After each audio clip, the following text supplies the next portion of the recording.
let go of the busyness of getting here, letting go of whatever it was you did today, letting go of what you'll do later. And really bring your awareness to this moment. Check in with your body. And notice what's going on in your mind. Just being aware.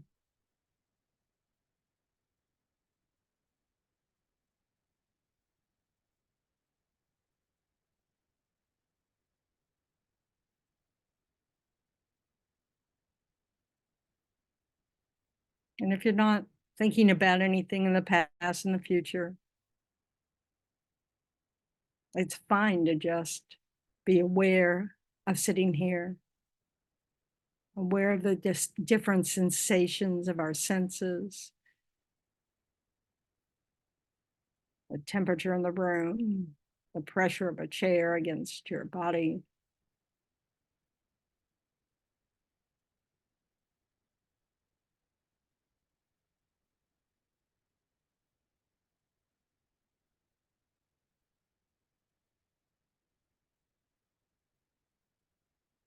And try to bring to mind the reason you decided to show up this evening.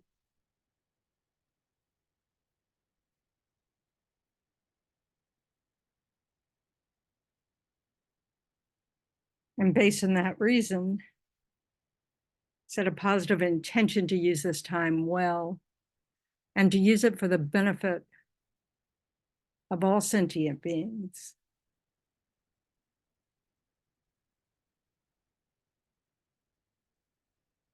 We want to make the effort, just in our mind, just to bring the thought to mind, oh, may whatever I do be of benefit to all sentient beings.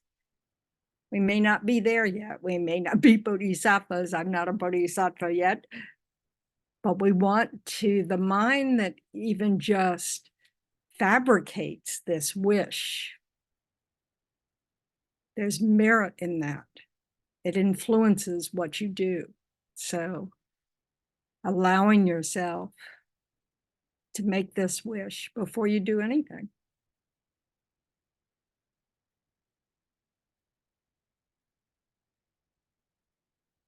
And since the topic is purification, what are we purifying? We're purifying all those moments of actions of body, speech, and mind that weren't skillful, that followed negative habits of mind.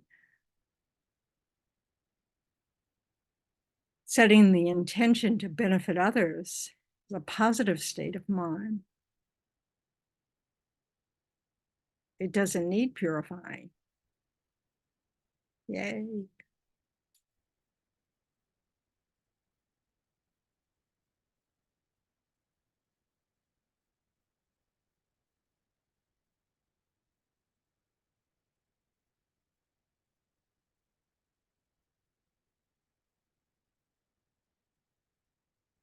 And think about anything, if you've tried to do some purification practices this week, any questions that may have come up for you.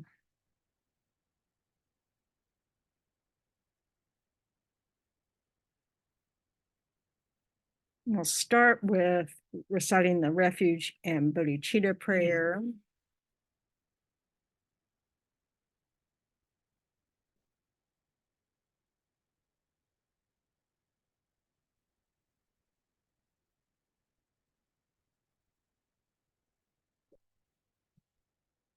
I go for refuge until I'm enlightened to the Buddha, the Dharma, and the Supreme Assembly. By the merits I create through listening to the Dharma, may I become a Buddha in order to benefit all sentient beings. I go for refuge until I'm enlightened to the Buddha, the Dharma, and the Supreme Assembly. By the merits I create through listening to the Dharma, may I become a Buddha in order to benefit all sentient beings. I go for refuge until I'm enlightened to the Buddha, the Dharma, and Supreme Assembly. The merits I create through listening to the Dharma, and I become a Buddha in order to benefit all sentient beings.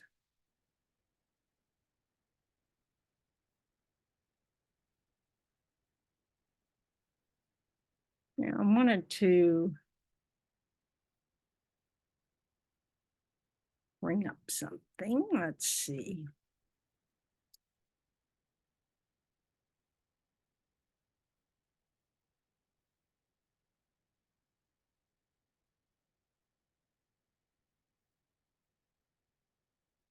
Yeah, would you mind hitting that little bar at the top of the people pictures?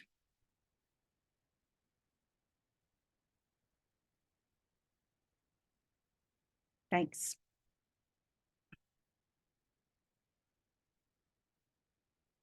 So this speaks to a question I think Cecilia had last week, about how, that what do we have to do like Vajrasattva as a remedy? What can we do? And we can do any positive action as a remedy. But I wanted to bring this up about mantras, the power of these mantras that we say. So they're, we say verses of praise, and we also make what's called supplication mantras or intention setting mantras. And purification practice is an intention setting mantra. We have a purpose to it where we're asking for the help of this enlightened being like Vajrasattva to help us, turn our mind towards positive actions and to help us refrain from doing negative actions in the future, and to help us be able to generate sincere regret for the harm we've done. And that's really about remembering. I mean, prayers, are really about remembering the teachings, remembering these people who came before us, who successfully changed their minds to become enlightened.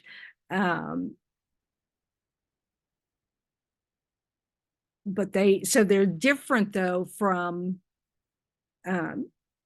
simple, praises to the Bodhisattva or to the Buddha, where we're just praising their good qualities. These are actually asking for something, so that's a difference. So also when we set an intention, we want to make it expansive, like to benefit all sentient beings. That's, so that makes our intention vast, so it has more merit, as in it.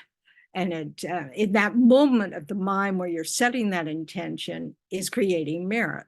And it's a lot of, and it's a vast merit because you're remembering to use that bodhicitta motivation.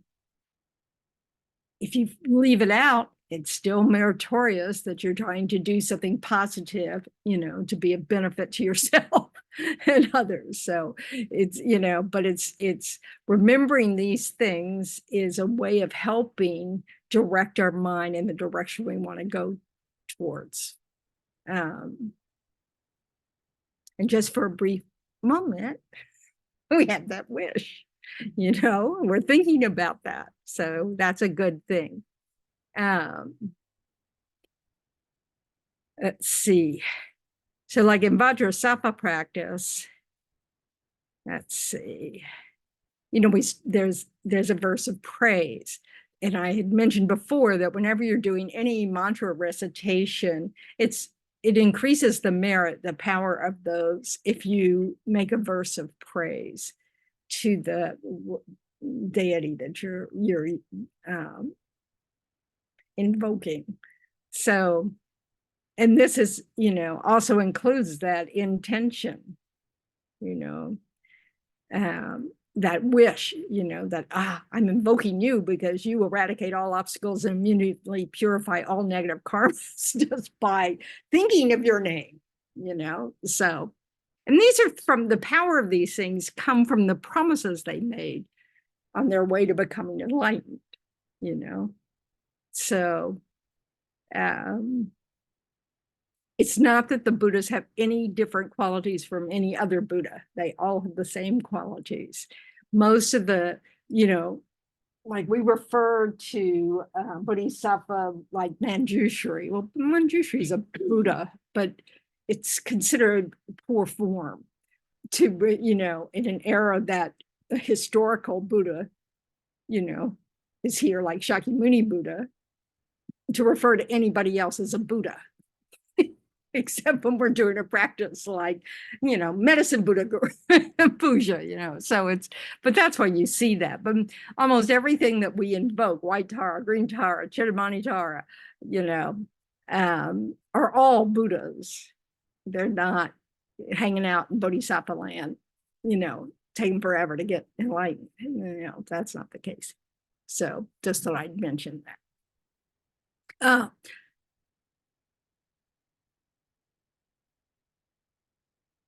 So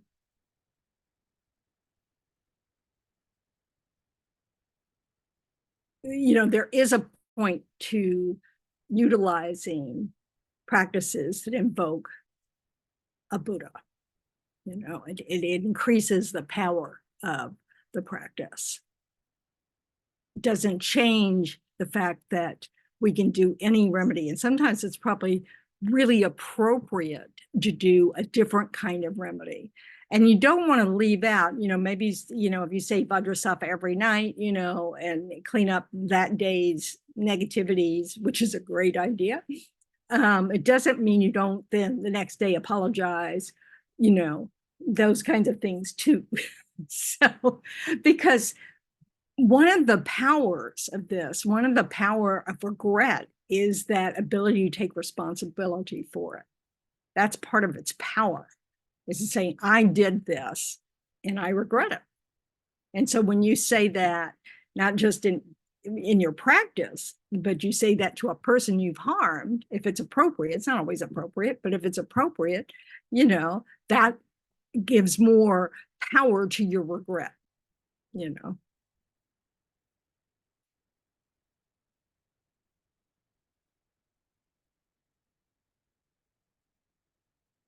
Any thoughts about this practice? Is anybody doing it? Okay, if you're not doing it, you can't know about the benefit. It doesn't come from reading the words. It doesn't come from learning about purification. It's only through doing the practices that you can develop the minds of the four opponent powers and actually benefit from it. Yeah. So what are some of the mantras? Were you here the first night of class? Okay. Well, so they're different practices. So Vajrasattva is one of the practices. Tonight, we're going to do the 35 Buddhas. So it's another practice. Rinpoche. The mantras, that's part of the practice, is the mantras. It's the names of the Buddhas. Yes, right. Person read, like you said, possible to the person, but am I also creating merit if I'm expressing regret, whether it's before doing the meditation, people that I may not be able to physically encounter people from my past. Yeah, absolutely. Yeah, acknowledging that I did wrong. Yeah, yeah. So that still carries up to this. Well, that involves that sincere. Well, yes. I mean, the power comes from taking responsibility for it, whether the person is present or not. That's the power of it. I just find that for some people, apologizing is helpful to them being able to really feel that regret. In person. Yeah. But it doesn't require that. But it's just that, if we're able, because the sooner we're able to regret something and act on that regret, the less heavy the karma from having done that negativity is, so that less powerful the results will be from that action.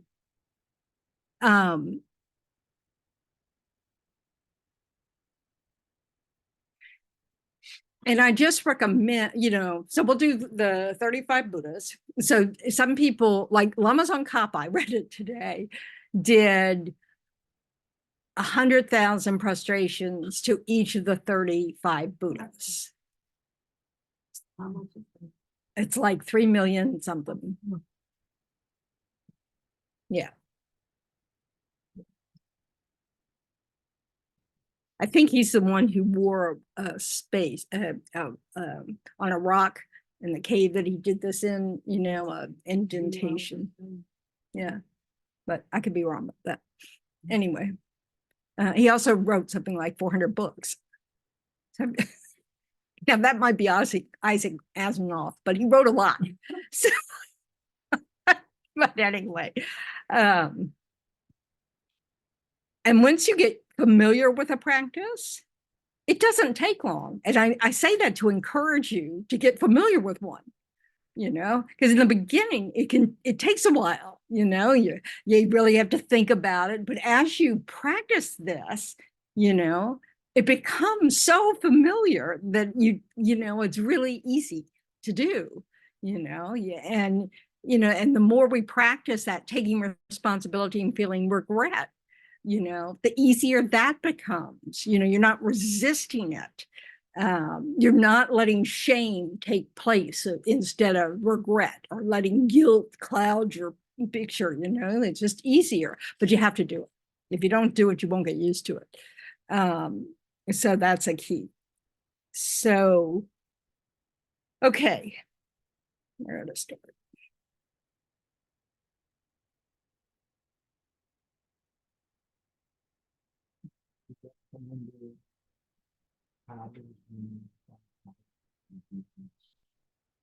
I don't know. No, I mean, just the repetition of something. Oh, everything. Meditate. The word meditation, like in Tibetan, the word to meditate is gom, Gom. A gompa, which is what we call this room, is a place to meditate.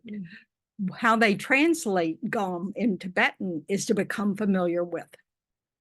That's the whole purpose of meditation, is to, so we can become familiar with our minds. We become familiar with virtuous minds. We become familiar with, how to purify mistakes. We could become familiar with these things.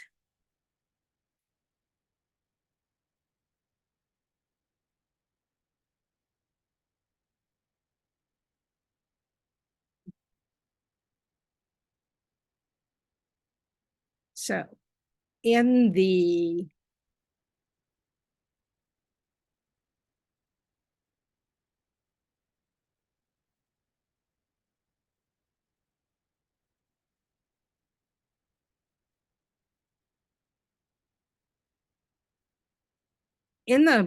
Gold Prayer Book on page 39, I think, is the practice of the 35 Confession Buddhas.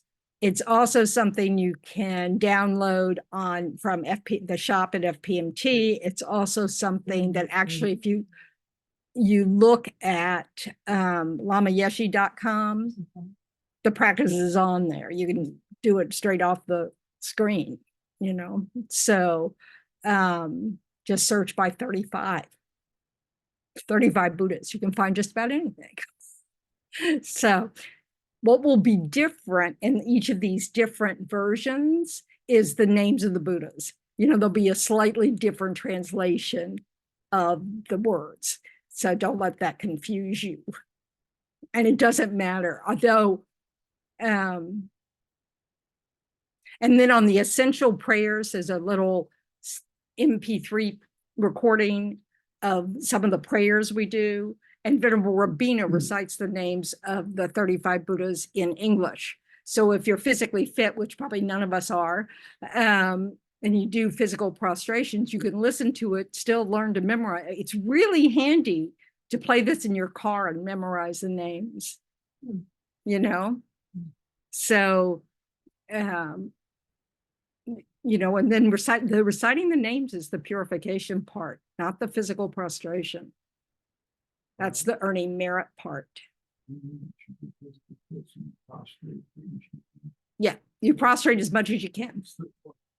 And you recite the name as many times as you can. Generally, people will say it 3 times. Yeah. If you do new nays is a whole practice that you do this every session, But in retreat, this practice is done in the morning. It's sort of the first thing you do. So you start your day fresh. So I love this. I mean, say them out loud? Yeah. So, okay.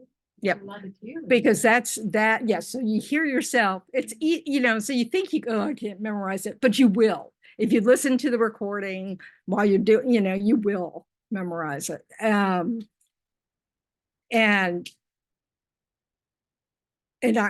anyway, so you'll find in the text, I'm not sure this is on lamayeshe.com, this, you know, what you meditate, you know, this is very traditional Lama Zopa Rinpoche, you know, so he puts in all the stuff. So these are the kinds of things you want to think about. This is what helps our mind get into that place of sincere regret.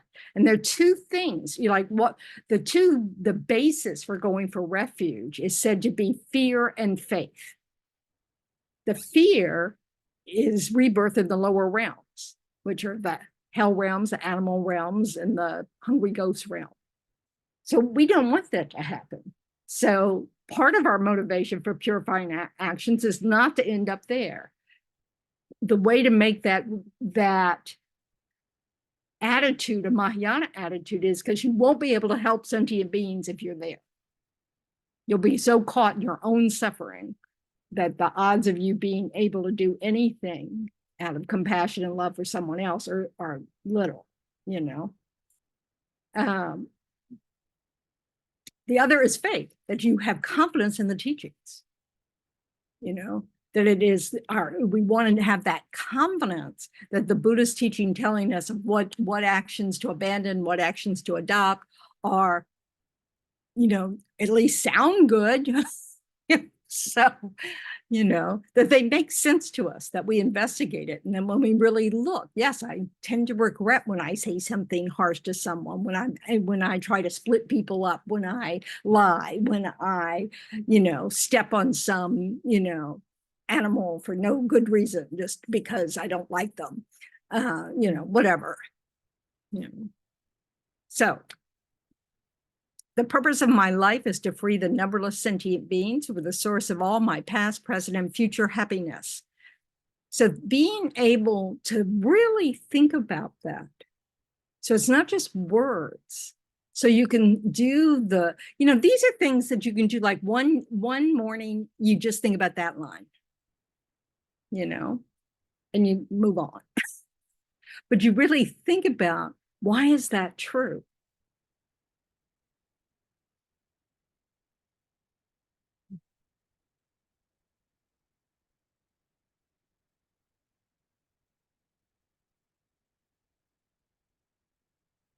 Nobody has an idea? Anybody want to share an idea? Oh, it would be nice. I mean, if you could cause somebody,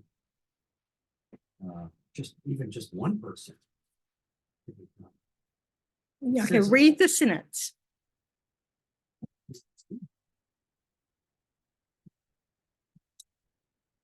And you can read it. The purpose of my life is to free the numberless sentient beings who are the source of all my past, present, and future happiness. We need to take that on. You know, this is why, you know, when we become enlightened, we're accomplishing two welfares, our own and the welfare of others. We want to develop the faith of conviction in this, that, oh, I'm not doing it just because, you know, I'm worried about other people's happiness. If we want to be happy, this is the method. And that who is the source of that? Other sentient beings. Because most of the time, the way we think is they're the problem. You know, if I could get rid of people in my life don't like, that are annoying, that are bullies, that are whatever, that aren't, you know, then I'd be happy. But that's not correct. May I? Yep. If you are in that state yourself, are you not emanating that energy, that then We're not enlightened yet. This is my life. Yeah. Are you enlightened yet? No. I don't know what it is. you would know. That's the good thing. You're omniscient when you're enlightened, and you kind of know. So, but you're certainly free of all suffering when you're enlightened, and you're free of all ignorance as well. So, this is why I said we need to read these words and understand the meaning. It's not talking about some future life, it's really talking about this life. And the source of our happiness is actually sentient beings. Yeah. Concept of looking at everybody. Yeah, that's a different practice. So right now, Doesn't that help? it may help you. That's how you develop bodhicitta. Yeah. I don't want to get pulled away from this sentence.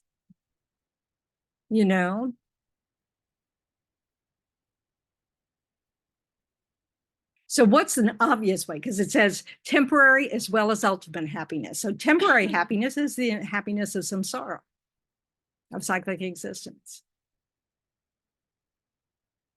So we want to be aware. Most of us are aware of this one, that temporary happiness, our source of that is usually other people.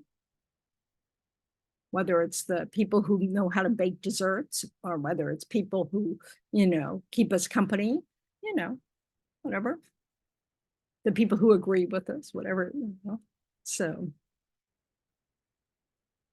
why are they the source of all our ultimate happiness? And this is sort of like, realizations of the path, liberation from cyclic existence, and attaining enlightenment.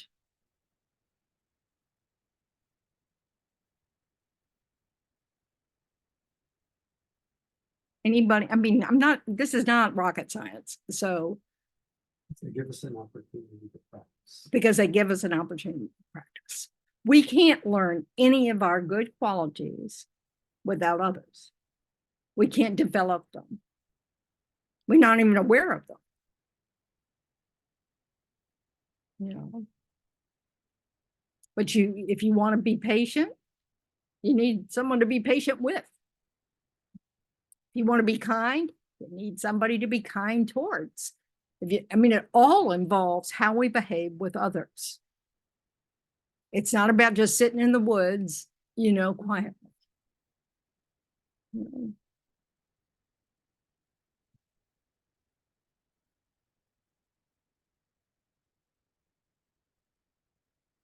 All our sources of suffering are the negative ways we treat others. So we rely on our ability to generate regret, to recognize that we hurt others, to be able to, generate sincere regret and motivate ourselves to not do it again. So that we abandon actions that are harmful.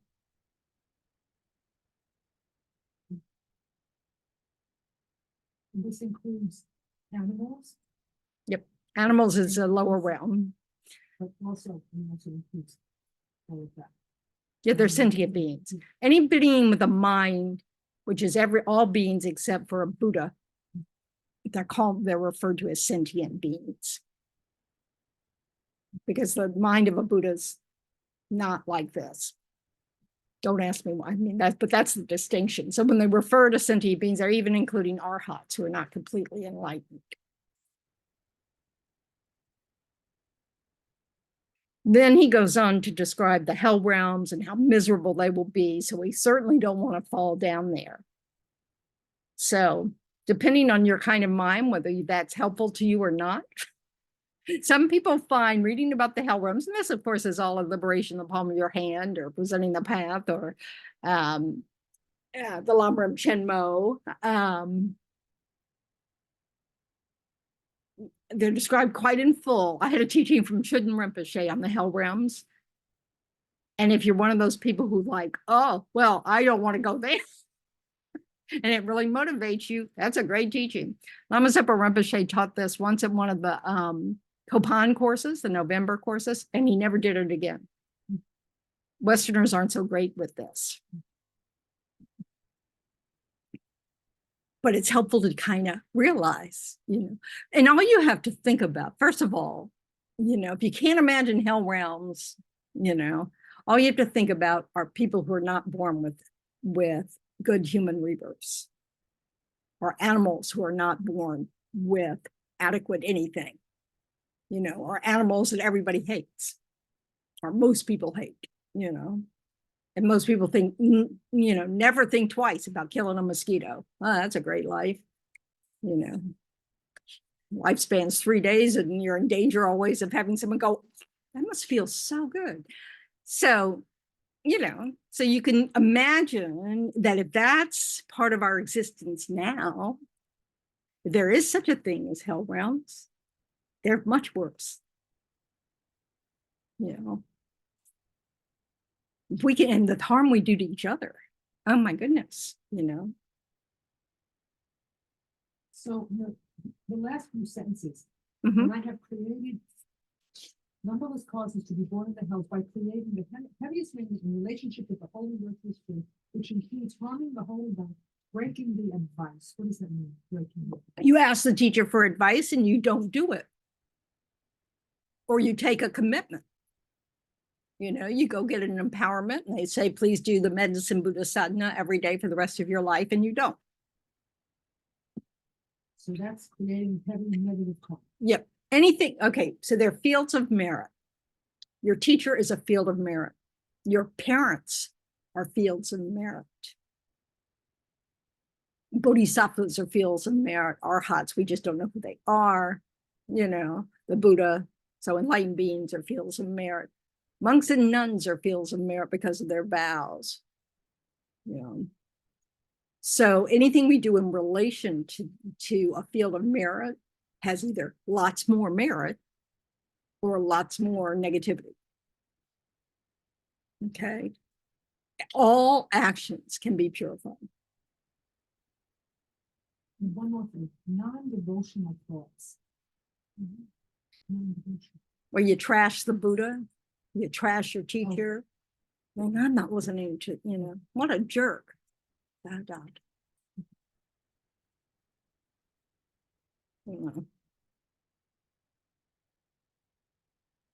it's not, but our parents are one of these groups.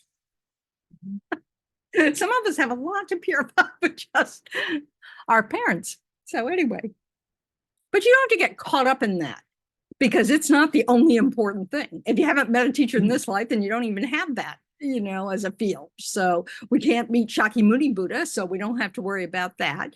We can't meet Arya, we can't recognize Arya Sangha. So, it's not like we can really worry about that. But it's these, so anyway.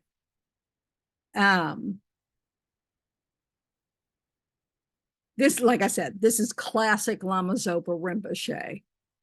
He goes to like the worst of the worst things you could do. And this is, of course, how they talk in monasteries, and nunneries, because, these are ordained people. They're supposed to, be guarding everything they think, everything they do, everything they say. So this is just little reminders about karma. So the last paragraph, not only that, all these different things that we've done, I'm gonna die, and death can come even today. So we're gonna run out of time to purify, so which is why Rinpoche always advised that we purify every night, so that we clean up our karma from that day and we don't have to worry about it anymore, because that stops it from increasing, that stops it from, creating some really big, massive catastrophe. I think about things like, have you ever taken a hose to a big ant hill or something, if you, because you have an ant problem or whatever, well, now you've destroyed a town, you've destroyed countless beings, these kinds of things. So we really want to practice a mind that doesn't want to kill, that doesn't want to do harm. You know, I've read in that kind of a teaching that, Rinpoche, one of the things he said is, what are you waiting for? Yeah, that sounds like Rinpoche liked to say things like that. Like, what are you waiting for? And he would also go, this is going to happen to you. And you look at all of us, like you're going to die. You're going to go to hell if you don't start purifying, And Rinpoche was all about finding every possible way we could avoid this, So like sometimes when you read all of his advice and different things, you kind of go, nobody can do all of these things. And you're not meant to do all of those things. You're meant to find something and do it, So, okay. So, where do we still have our 35 Buddhas? I was looking for it the other day. I was thinking that maybe it's one of these. It probably is one of those. We could use a stand that allows you to hang things. I'm sure they have them for like conferences or shows or something so that we can pull it out with this practice. Anyway. You can find it on the internet and just pop it up on the TV. Yes, sir. So the visualization is describing what you want to try to have in your mind. The key to all these things is remembering that you can always just kind of picture the Buddha. And as Sangye Kadro likes to say, you can also kind of just imagine the presence of light, golden light. Whatever you can manage, is a start, to not get too caught up in that. Because they give you very detailed visualizations. One of those up there. Yeah, I'm going to try to do that.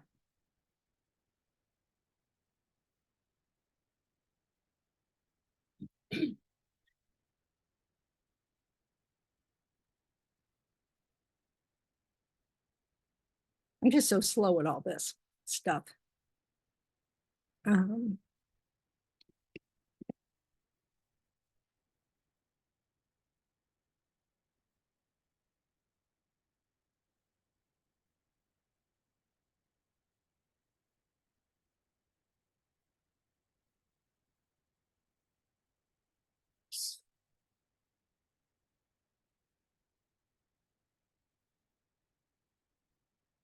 Not that this is a very good.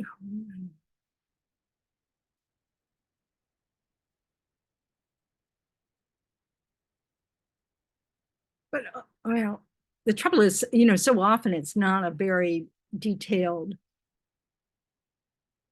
It's not a big image. Okay, but I'll do my best.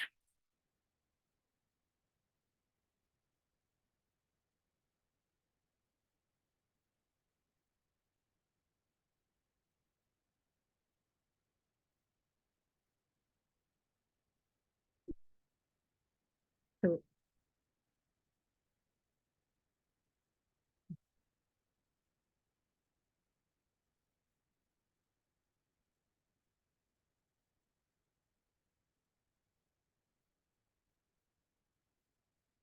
can you all see that at all at home? Okay, so the idea is at the top you have Shakyamuni Buddha, who has chin raising at his heart, 1,000-arm chin raising. I think it's if you right click on. Oh, there you go. It's still not very big, but we have a tanka of this, a painting, that's big. So one day you'll be able to see it. But also online, you can find each one of these, so like there's a book called The Purification in Tibetan Buddhism, but you can find pictures of them. But the main thing here is just a general thing of just, these are light rays that are coming from Shakyamuni Buddha, and on the end of each of these light rays is a Buddha. you know, so, and these are the 35 Buddhas, these first 7 rows or whatever it is, or 6 rows or whatever it is. And then we have the 7 medicine Buddhas, because Lama Zopa Rinpoche really recommends that you say the 7 medicine Buddhas at least once, you know, no, not more than once. Their names, because of the power of the medicine Buddhas. And at the bottom are offering goddesses of this tanka.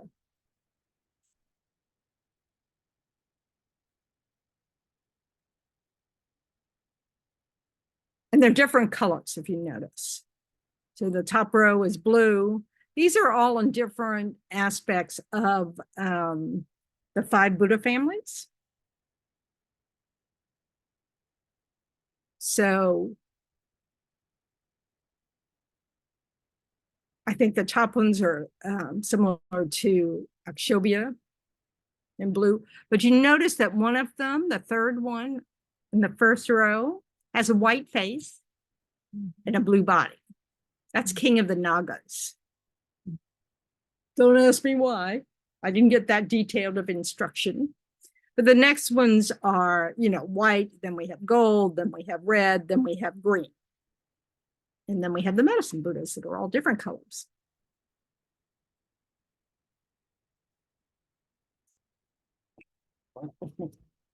So when I was learning this stuff by heart, I just printed out a piece of paper with all the names of the Buddhas and put what color they were and how much they purified.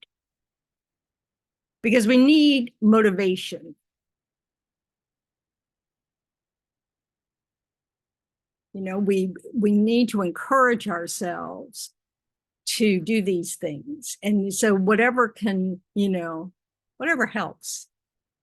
So it helps me, it helped me to kind of like, oh, well, they're blue. I mean, yeah, that's about as far as my visualization gets, you know.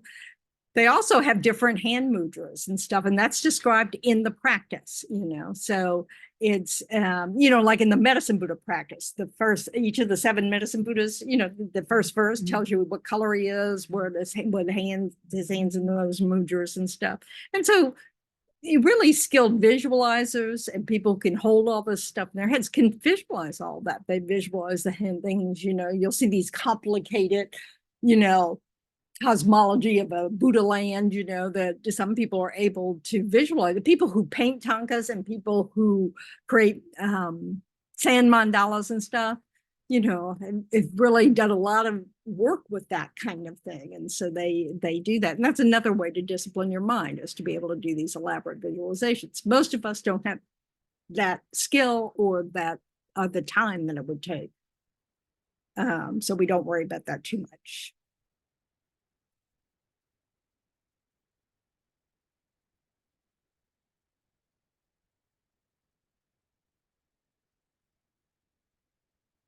So this is, okay. So they go through a visualization in the practice, and then they give you the names. And at the beginning, they have 3 mantras for helping even multiply the merits of saying all these names. So this is what I did. Just to show. I don't know if you can see that, but I put how much they purify under by each of the Buddha's names. So that, yeah. You can if you're hot.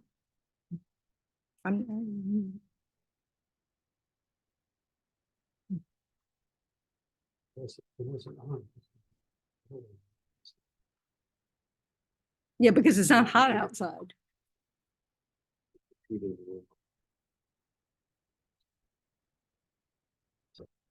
Nope, right. It purifies, you know, 10,000 eons. So if we've been alive since beginningless time, which means always, we've done everything, not just once. We've done it a lot. 1 countless eon is the time that a universe takes to come into being and then cease to be in being.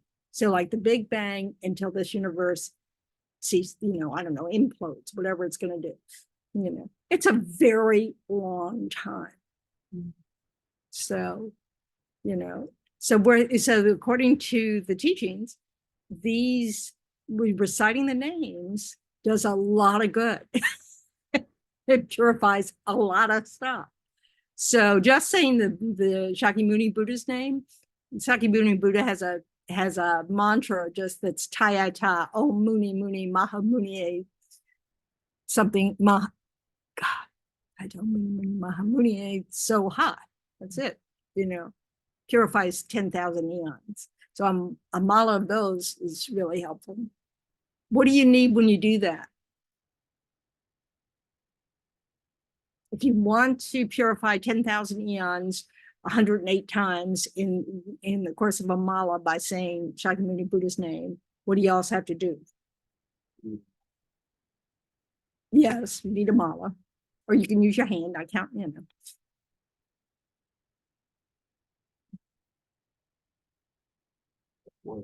You need the 4 opponent powers. Reciting the name is just the remedy. It is nothing else. You must do it for the purpose of purifying some negative actions. So, you'll see a lot of teachers, Venerable Rabina, you'll see people who just are always reciting mantras. If you'll notice, you'll realize they've got a mala going underneath their Zen or something all the time because they've learned to be able to do it with whatever else they're doing, This is why.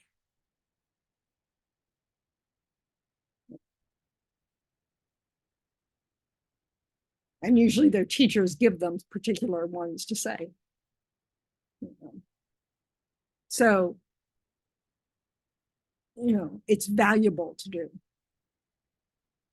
But you have to remember, you have to think to yourself, okay, I've had a lot of crummy speech that have done, I've lied to people, I've had harsh speech, I've had, divisive speech, teenage girls are some of the worst for divisive speech, idle speech, gossipy speech, whatever, it's a great thing to kind of go, I'm going to say mantras to help purify my speech, but you have to have regret. You at least think of one incident where you kind of go, oh, I can't believe how many times I've said that, and then you do it for all the things. So this is just a habit. It's just developing the habit to remembering to do it. And so that when you're singing mantras or when you've got some type of, medicine Buddha mantra on your radio, that you're really using it for the maximum benefit for yourself, that you're not just enjoying the music, that you're giving it a meaning. So,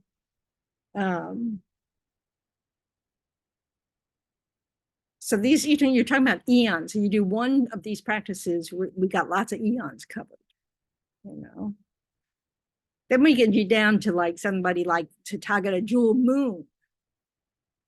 This purifies the 5 uninterrupted actions, sometimes called the 5 actions of immediate retribution, sometimes called the 5 heinous actions. So this is, the killing of your mother, killing your father, drawing blood from a Buddha.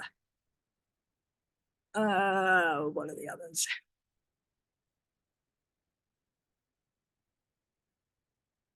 Did you say that sentence, 5 actions? They're either called uninterrupted actions. The reason they're called uninterrupted or immediate retribution is you go straight to hell. When this body dies, that's where you go. There's no anything in between. That's how big these fields of merit are. Your parents, think of maybe it's probably kill an Arya Sangha. And that's, that's someone who is realized emptiness. Is on the path of seeing.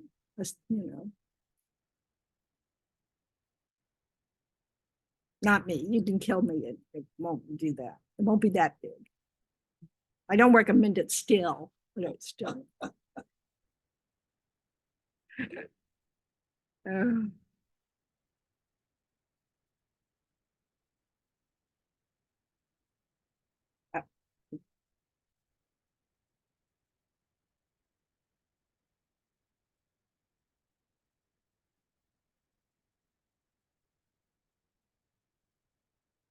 And there are two others. I just can't remember them right off the bat. That's so sad.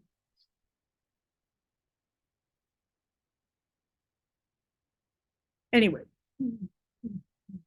So this is powerful enough to do that. There are also 5 nearing immediate retribution. I don't know whether that means there's one life in between.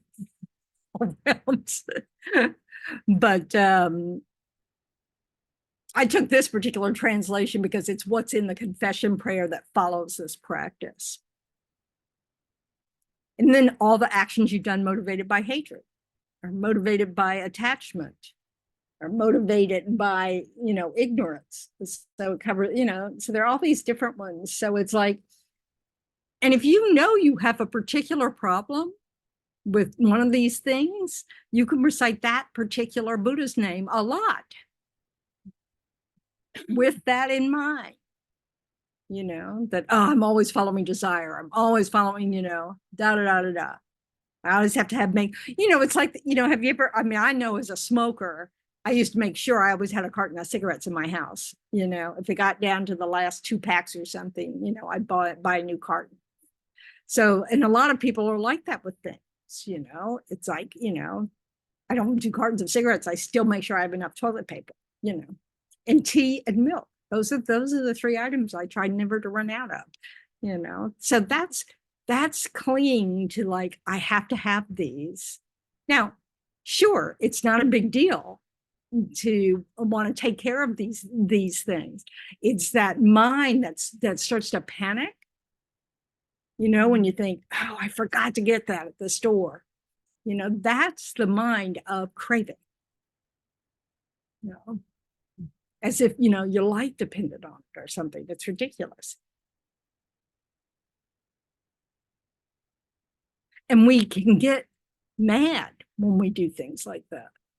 We can hurry, make a U-turn, drive recklessly, drive back to the store and yell at everybody in the store for being in your way. We try to picture, but when we get under the hook of something like that, we cannot behave well. And so we don't want to create that condition. So on one hand, if you say, well, I'm doing this so that I don't create that condition, because if I forget, I lose my mind and da, da, da, da, da. So that's a good thing. But you also want to practice working on the mind of not clinging. Then Tathagata glorious light is immeasurable. They can't even count the eons it purifies. Just means lots.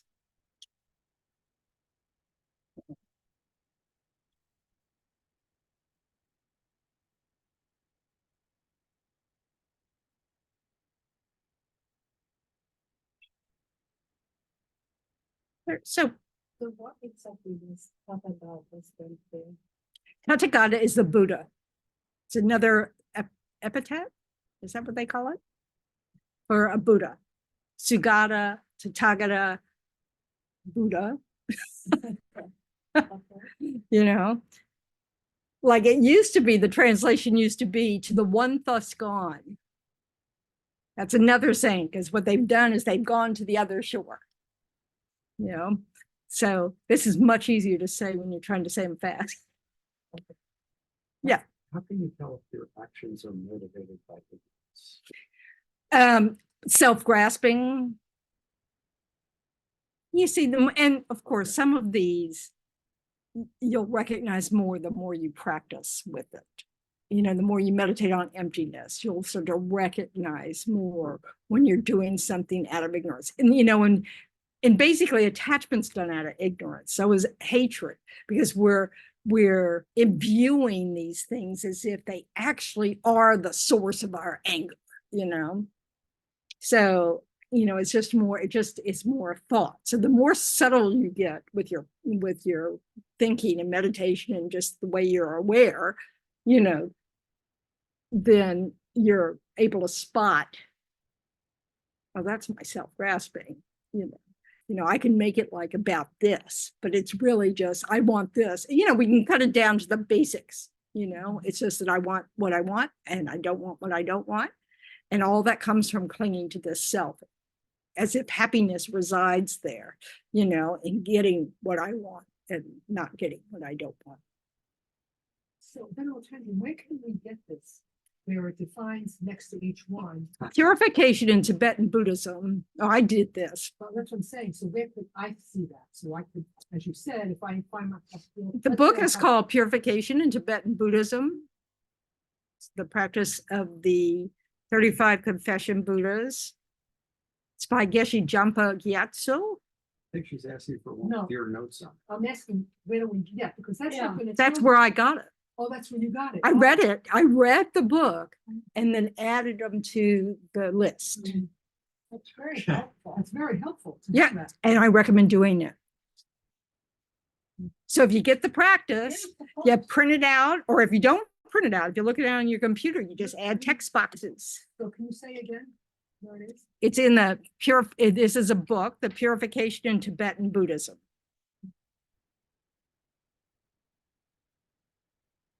Do.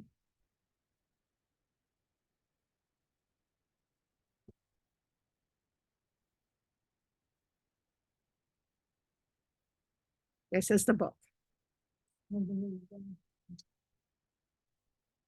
I didn't. This is not where I originally got it, but it matched. I can't, but I'm sure where I originally got it came from this. This was Geshe Jampa Gyatso was the teacher of the master's program at Institute Lama Tsongkhapa for a long, long time. And so I'm sure that somewhere along the way, I had some FPMT piece of material that was from, that had this. And Rinpoche, of course, Lama Zopa Rinpoche would also refer to it. But I've tried to find it. You might find it on lamayeshe.com. I didn't find it, but it could be there.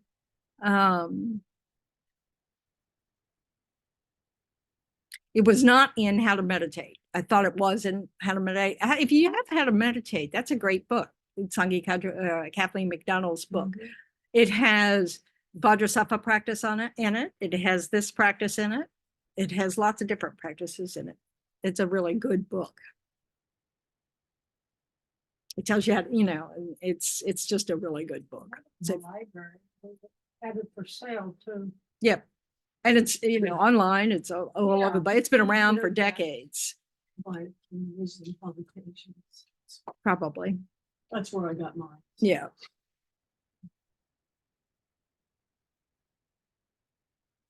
Oh, here's the immediate retribution.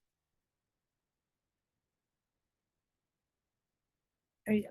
That's not the action.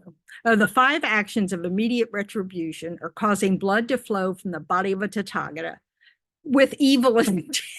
So you can't just accidentally knock him down and make him bleed. Of course, we can't do this because Shakyamuni Buddha is not here. Okay. Creating a schism in the Sangha. We also can't do this. This is referring to a particular schism that Devadatta caused. Killing a foe destroyer, that means an arhat, from not completely enlightened, but liberated. Killing one's father and killing one's mother.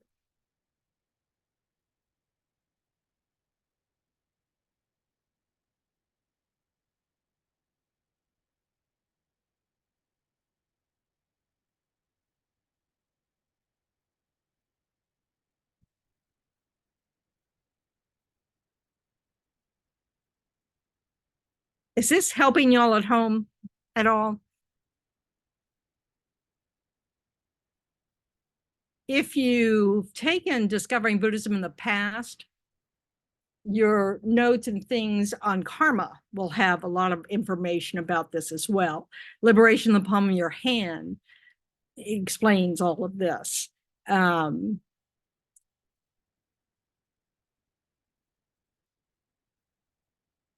I think Rinpoche came out with a book on karma recently. Anyway, but again, the key is remembering that you need to do the 4 opponent powers with whatever you do.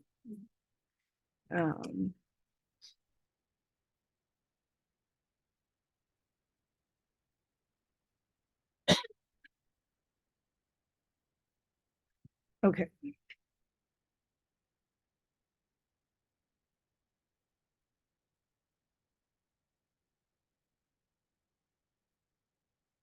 Okay, at the end of reciting the names, there's confession prayers, and there are two of them.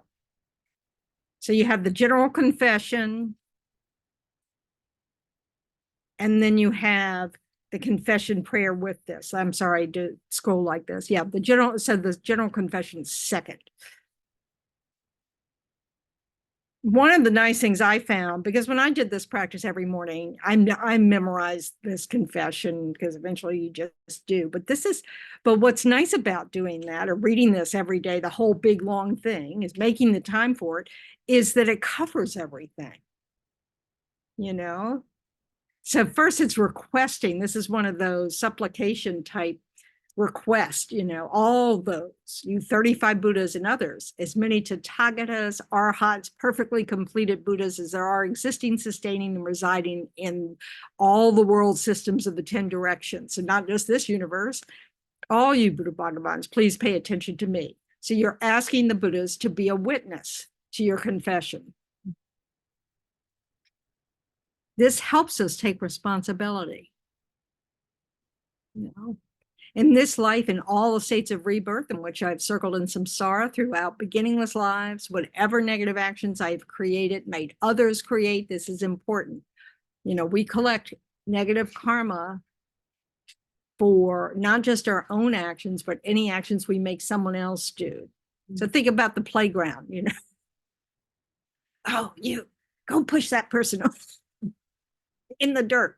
Yeah. So obviously, they're also talking about, if you're a soldier, if you're, all these things. I mean, we're really fortunate. We're not in those conditions at the moment in this life. So it's not just, what we've done, but all those that we've asked others to do, and everything we've ever rejoiced for. So be particularly careful about this if you're watching a movie and the bad guys get what you think they deserve. Don't rejoice about that. Have compassion for them instead. We don't want to practice the mind that rejoices at the misfortune of others. I was thinking about that, the person that they just executed recently with the nitrogen gas. He suffered a lot. And he probably did something bad to get that. Oh, yeah. It's just still so sad. Yeah, I mean, it's like, it's the antithesis of what we should be doing. Yeah. It's not that we shouldn't stop someone from harming others. Of course, we need to do that, but the thought that then we turn around and do to them what we are punishing them for makes no sense at all. Right. Yeah. And almost the entire world, doesn't do it. So somebody murders somebody. Yeah. So you murdered them. Yeah, that's Yeah. and it keeps on going around. So, but it's important, this is all about helping us, think. Like when we catch ourselves going, oh, I'm so glad that he didn't get elected. Or I'm so glad, that I don't know, they lost their fortune or whatever, and they were a crook, whatever. All of that is rejoicing in the suffering of others. And it's not a good habit of mind, because this isn't about deserve. We've all done those things. It's just not ripening in this life, So we really want to realize that what separates us is not an action. It's ignorance.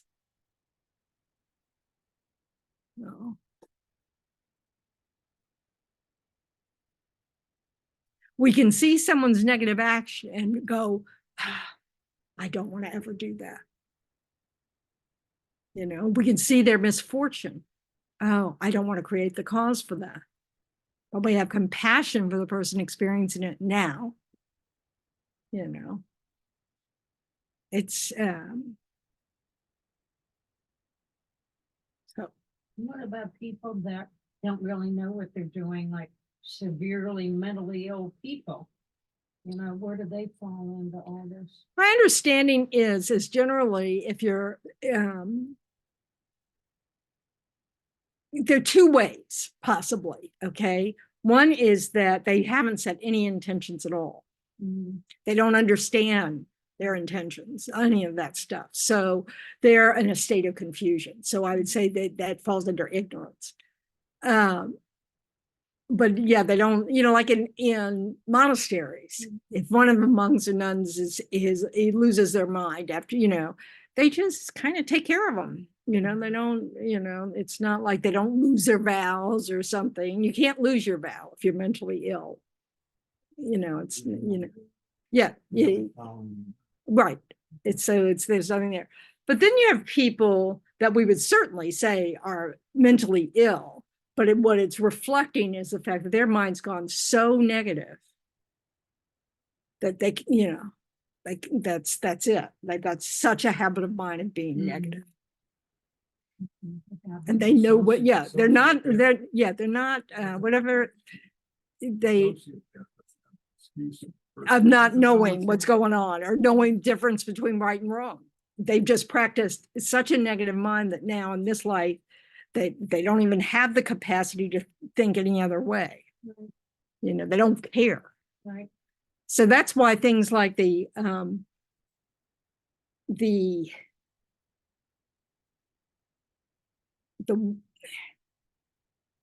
hatred leads to indifference. Definitely. Well, no, indifference, where you really think, you know, they die, not die, you know, in fact, better if they die. You know, Hitler had a lot of indifference towards groups. I mean, Is not that that what they call now a lack of empathy? No, I think it's different than that because they can still have empathy, but not towards those people that they are indifferent to. A psychopath or a sociopath or whatever is different than that. Hitler wasn't a sociopath. I mean, he, you know,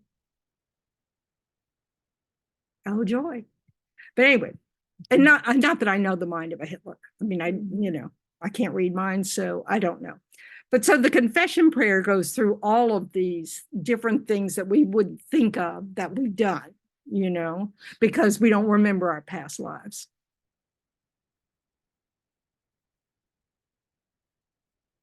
But we're just, you know, so we're, you know, we want to purify any cause we've made to go to the lower realms, you know, so anything I've done that would result in me ending up in the lower realms. Why? Because you can't get liberated there. You just have to wait for that karmic seed to exhaust. You're not stuck there, but it can take a very long time, you know, because you just keep creating the cause to be born in the next hell realm, you know. Because that's what there's a verse somewhere or a story of the Buddha that back when the Buddha was a bodhisattva and was in one of the hell realms, that he offered to help someone who was struggling with whatever burden he had from in the hell realms. And that, you know, that's like inconceivable to be able to have a mind of compassion even in the hell realms, because it's nothing but torturous. But, you know, you know, who knows? He may have chosen to be born in the hell realms.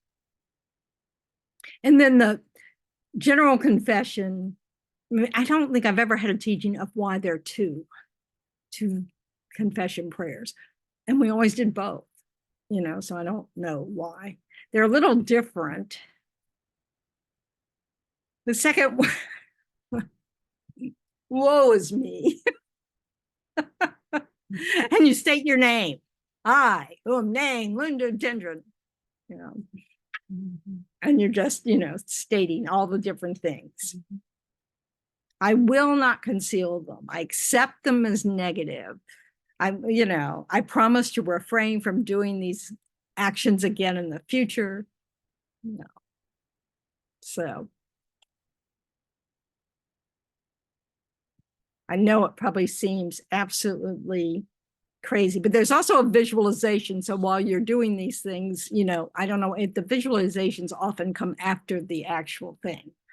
So you kind of want to look for the visualization to see if it's somewhere in there before doing it. And then you dedicate. And the dedication's very important. So like we've talked about before, you want to dedicate, you know, your own merits for having done the practice, for everything you've ever done, that you can rejoice in, that you can rejoice in the genuine regret you had, you know, all that kind of stuff, but also of everybody else, holy beings, ordinary beings, from beginningless time. So that accumulates a huge amount of merit. Just because it doesn't just if you say the words, that's not going to do it. It's that you bring to mind how many wonderful things people do, you know, and that this is guaranteed. We don't have to have any doubt that someone's doing something virtuous right this moment, and that someone will tomorrow, you know, and someone did yesterday. I mean, but there's no doubt of that. And that's always been true. And so that's something to just, I don't know, it's kind of awe-inspiring, you know, to just, you know, so it's helpful to really let yourself. One of the things I always say about Buddhism that I like is it gives you permission to be a, you know, a Hallmark movie, you know, or a, you know, a sappy commercial. I remember the old like telephone commercials around Christmas or something, you know, how reach out and touch, you know, all those things. This whole everything about these kinds of practice is getting to that soft spot, you know, letting your heart feel that soft spot. You know, we feel the suffering, we feel the regret that we've harmed someone. We allow that soft spot to hurt, you know. But then we rejoice in the fact that we have this, you know, we do all these things that are wonderful. You see how small children are incredibly helpful. You know, they hate it when their loved ones are crying or whatever, and they'll go up to comfort them. And that's just incredible, you know? Yeah. So it's really helpful to allow yourself, not all the time, obviously, we don't have the time, you know, but to try as much as possible to try to think of something like that, to have that heart do that, so that that's how you say it. You're coming from that place of awe or just real joy that this is how it is, you know, or real regret. Oh my God, I really don't want to do that again. So when you're saying, you know, making you resolve, you really want to have these heartfelt moments. And that gives the practice the power. That's what it's about. It's not about Buddhas. It's about you working on your mind and infusing it with, you know, sincerity that yes, it's much better to do things that are helpful for people, that benefit others, that are kind, that are patient, that are loving, that are wise, than to do the jerky things over here, you know, that we want to let those go, that it's not doing us any favors. It's not helping us, might make us feel powerful some days, but it is not like that.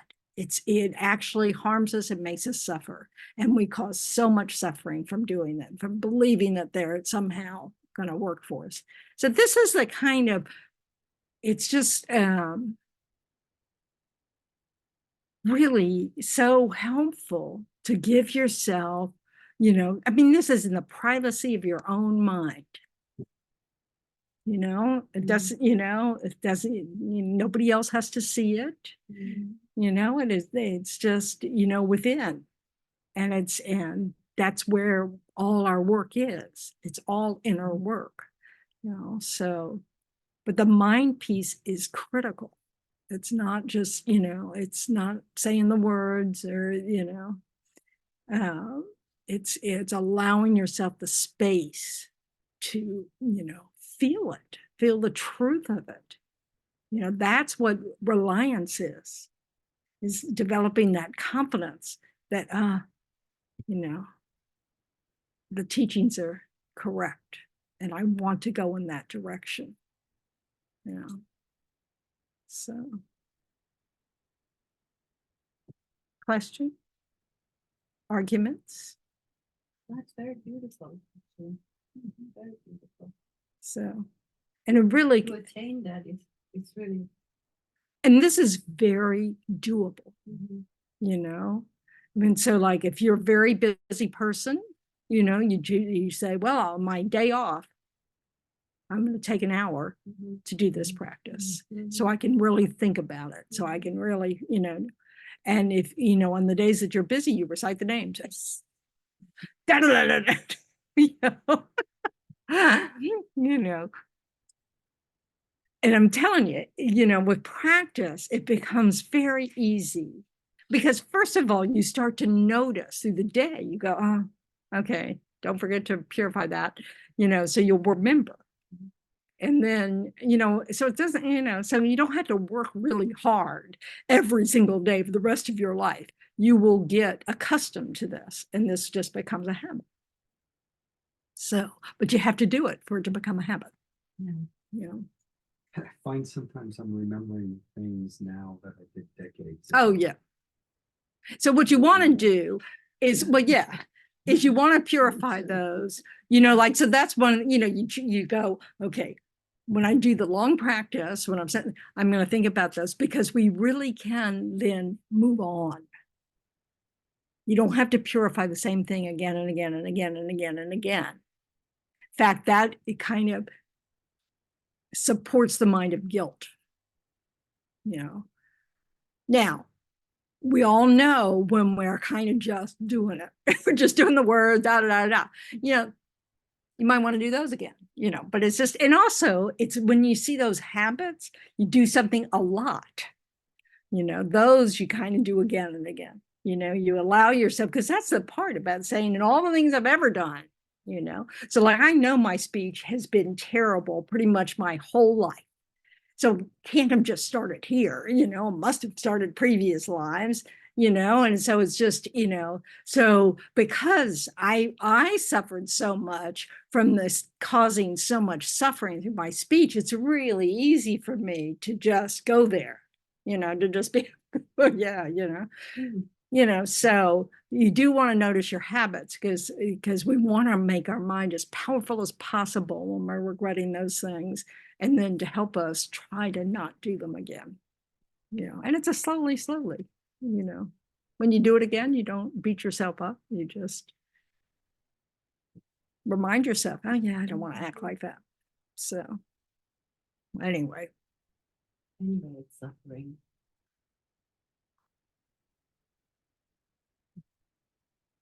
And I think this helps us develop faith in the teachings. Mhm. Because it's this simple in the sense of it really is at this level. It's about realizing we've made the whole world try to cooperate with our wants and, dislikes and,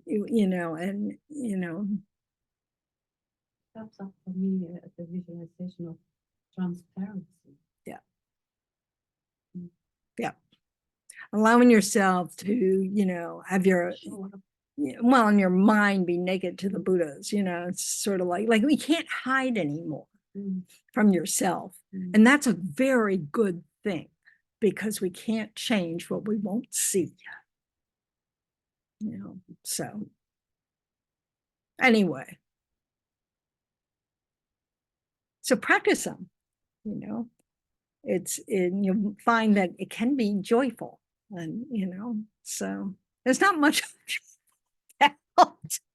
I'm a very lazy person. But I have to admit that these practices, when I get my mind in the right place, they're really wonderful. It's like going to puja. I never want to go to puja. Please, don't make me come to puja. Da da da da da da. And then I come and I always am happy. I'm doing puja. You know, my mind's just very slow to catch up. So, you know, my habit of complaining and not wanting to go anywhere is really strong. So, no. So I ignore it most of the time. Anyway. Okay, so let's, you know, we can do this practice next time if you want to, where we won't talk about, we won't, you know, we'll just do it. Okay. So I'll read the visualizations, but y'all don't have to read along with it. I'll just read them. And then you do want to actually say out loud the names, and we'll struggle through the Tibetan mantras at the beginning, you know, but that's all right. You know, so bring some things to purify and bring your heart. Yeah, I never have a shortage. Anyway, okay, so let's dedicate. So we want to dedicate to the long life of His Holiness, to our teachers, you know. Oh, do I want that? Yes. I'm looking something up so I can open the prayer book to the right page.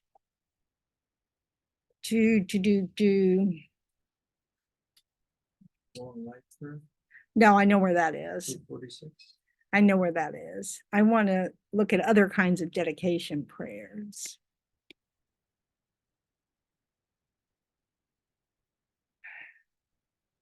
So on page 233 is the section on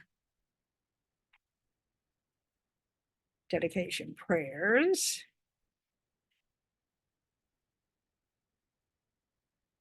By the way, if you're ever curious, you know, this book is available online, you know, in the FPMT store for, I think, $10 maybe. Maybe it's free for all I know, I don't know. But so they're general dedication prayers. And so like I tend to say these first, well, I'd say the first 5 all the time. But you know, but you can kind of, you know, you kind of look around for dedication prayers to see what's up on there. And okay, so take a moment to just rejoice in your efforts tonight, you know, trying to listen at night when it's hard to listen to anything, you know, an open heart, and that other people are with you. You're not alone. Rejoice in that. You know, and rejoice in all the merits that you've ever done. The fact that we even have the capacity for it, you know, rejoice that we have Buddha nature, and that all other sentient beings have Buddha nature, and the rest of beings are Buddhists. So how cool is that? So due to the merits of these virtuous actions, may we quickly attain the state of Guru Buddhas and lead all living beings without exception into that enlightened state.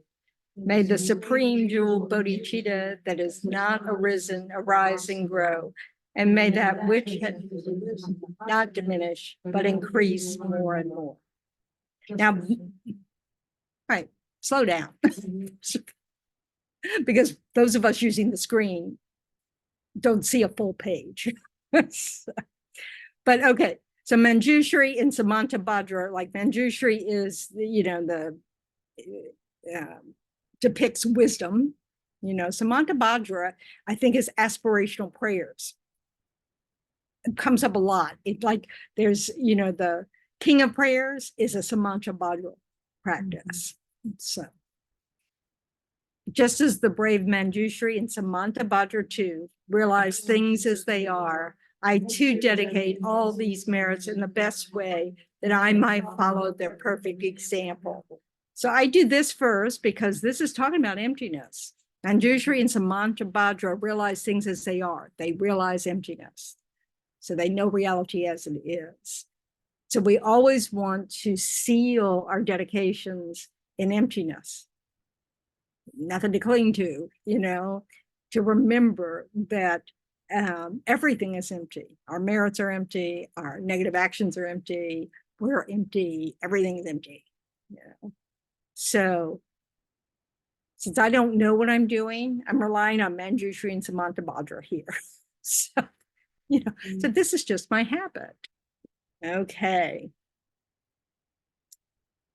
I dedicate all these roots of virtue with the dedication praised as the best by the victorious ones thus gone of the 3 times, so I might perform good works.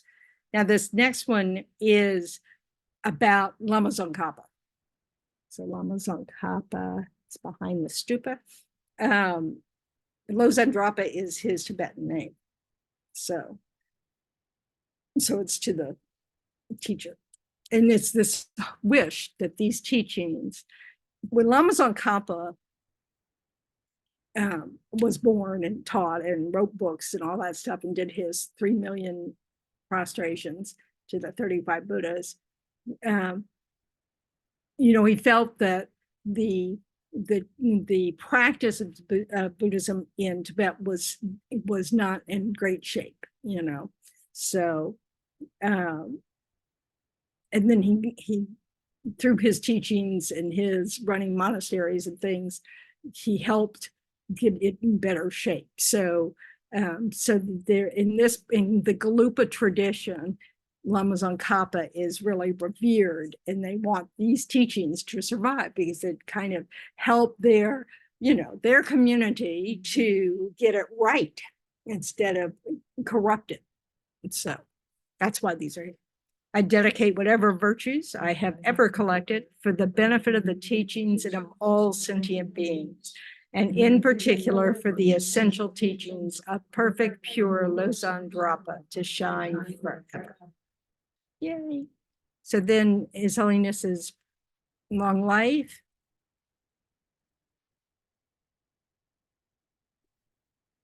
That's the 246 one. No, it's 244 one. Okay.